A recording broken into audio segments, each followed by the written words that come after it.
A segunda montagem do filme Tropa de Elite estreou recentemente e já atingiu 8 milhões de espectadores em um mês do lançamento.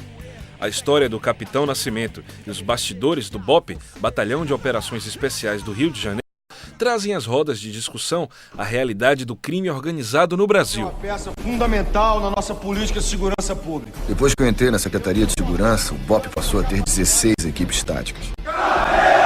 Agora, a gente operava de blindado, de helicóptero. Eu transformei o BOPE numa máquina de guerra. O jornalista e professor da Universidade Federal da Bahia, Maurício Matos, publicou um estudo em que analisa a relação de alguns filmes com o contexto da sociedade brasileira.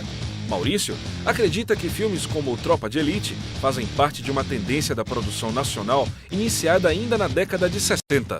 É perceptível que desde os anos 90 há um cinema brasileiro voltado para o tema do tráfico de drogas, né? Esse foi o meu tema da minha tese. É preciso situar o Tropa de Elite 2 como um dos filmes que tem essa tradição. Então, quando a gente começou a estudar mais, a gente começou a perceber que para eu compreender isso, eu precisaria fazer um contraponto com filmes dos anos 60, onde havia uma outra figuração da violência, que era a violência de Manuel, em Deus e o Diabo na Terra do Sol, por exemplo, o sertanejo pobre, de um sertão que não se modernizava, né, que era alvo de uma violência, mas não uma violência do crime organizado.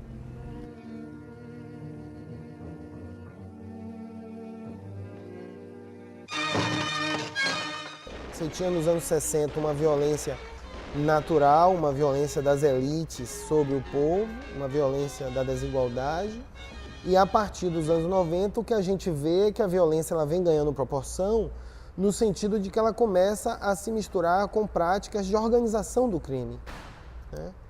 Então essa organização do crime é que vai dar uma nova feição à questão da violência. E a violência ela não resulta de uma incompatibilidade com os segmentos dominantes, né? Ela faz parte de um modelo de governabilidade.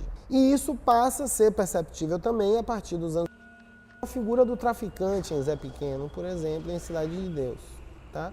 Então, é um país violento, é uma violência que também está presente também numa maneira de governar o país, uma maneira de excluir determinados setores, determinados segmentos, né? E isso até então não resulta de uma, eu diria, uma incapacidade de governo, mas é uma marca da governabilidade.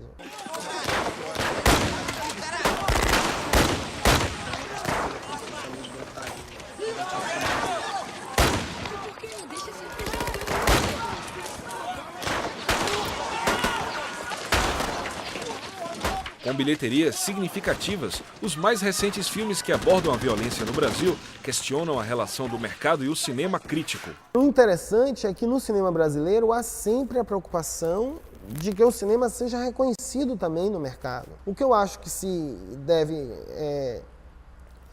desconstruir é a ideia de que um cinema crítico não deve ser mercadológico, ou um cinema mercadológico necessariamente não é crítico. Eu acho que essas duas questões elas estão juntas. Na verdade, o que o cinema faz é gerar uma discussão, um tema, né, que gera uma discussão, e essa discussão, para mim, ela sinalizou a oportunidade de compreender a dinâmica social brasileira, tá? De compreender a situação do país hoje, tentar compreender a questão da violência e por que essa questão da violência ela vem ganhando espaço, vem ganhando importância nos últimos anos. Se ele continuar gratificado e escondido como sempre ficou, as pessoas vão continuar ignorando. Ele tá filmando. Os filmes com temáticas sobre a violência no Brasil levantam questionamentos sobre o limite entre ficção e realidade. Até que ponto o que é tratado pelo cinema representa o nosso contexto? Eu acho que o cinema ele se apropria de questões sociais, né? Não dá para a gente dizer que ele vai mostrar a verdade dessas questões sociais, mas que ele vai fazer uma leitura dessas questões sociais, né? E nessa leitura, o que está em jogo é o olhar. Não é exatamente como aquela questão se manifesta, até porque a gente não teria como abarcar toda essa totalidade da questão, porque a gente está sempre olhando de um determinado local, né? Então o cinema não mostra a verdade, o cinema interpreta essa verdade, né? cão é o jovem que vigia e toma conta